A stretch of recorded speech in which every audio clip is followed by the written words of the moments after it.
আমি রেডি হয়ে গেছি মন্দিরে পুজো দিতে যাব বলে। আজ শ্রাবণ মাসের চতুর্থ সোমবার, তো আমরা সবাই মিলে ঠিক করেছি আমাদের কালী মন্দিরে যে শিব আছে সেখানে জল ঢালবো। তো এই পুজোর জন্য আমি কী কী নিয়ে নিয়েছি দেখুন, 5 রকমের ফল, তেল, হলুদ, মিষ্টি, ধূপ, মোমবাতি, আর নিয়ে নিয়েছি গাছের কলকে ফুল আর অপরাজিতা ফুল, তার সাথে রয়েছে বেলপাতা, চন্দন বাটার সাথে। এখানে এই ডালাটা সাজিয়েছি কালী মন্দিরে পুজো দেবো বলে, কালী মায়ের কাছে, আর এই ডালাটা আমার শিবের জন্য। তো চলুন, চলে এসেছি মন্দিরেতে। এখানে মায়ের মন্দিরের পুজোর জন্য সব জোগাড়যন্ত্রী করা হয়েছে।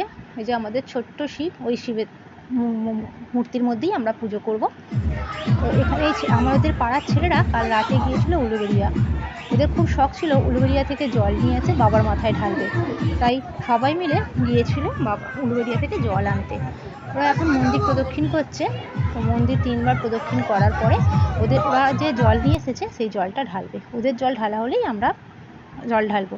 সবাই একে একে করে জল ঢালছে, আমিও রেডি হয়ে গেছি জল ঢালবো বলে। তো চলুন ঢালা যাক জল। এবার আমার সময় এসেছে। বাউন মন্ত্র পড়ার সাথে শুরু করার সাথে সাথে আমিও শিব মন্দিরে শিবের মাথায় জল দিতে আরম্ভ করে দিয়েছি। বাউন একের পর এক জিনিস দিতে বলছে, আমিও সেই অনুযায়ী ফুল, মালা সব দিচ্ছি। আমার ভিডিওটা কেমন লেগেছে আপনারা অবশ্যই জানাবেন।